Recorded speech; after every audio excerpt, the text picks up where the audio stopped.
Welcome back to Mental Evolution, taking you to the next level.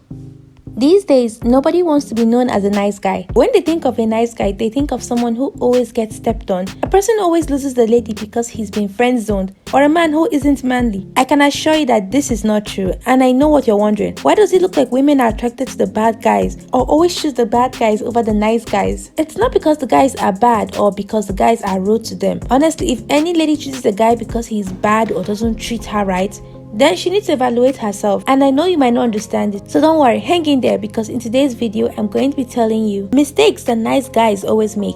Number 1, they don't have boundaries. There is nothing wrong with being a nice person and doing nice things for someone, but learn boundaries. Know when you're doing too much and crossing boundaries. For example, as a guy, know when you're beginning to do favors and nice things that a boyfriend or a husband, quote unquote, should be doing and not a friend. If you are not careful about this person can get too comfortable, and when this happens, they keep expecting you to act this way. Lack of boundaries then leads to lack of respect because they are comfortable and see you in a certain way. Number 2, appearing needy.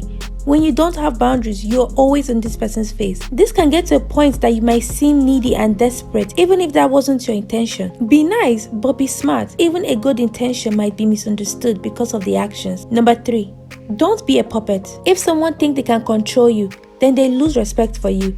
It's okay to put people first, but not the situation and environment to do this. Be confident in yourself and know when to say no to a lady. This is why it looks like ladies are into bad guys. They love the so-called bad guys because they are confident and carry themselves in a certain way. But who says a guy can't be nice and confident at the same time? Number 4, letting the friendship be about the other person. Relationship and friendship should be 50-50, or at least close. But when the friendship revolves around one person, then we have a problem. Watch how the other person treats you. Of course, you shouldn't do things because you expected them to be done back to you.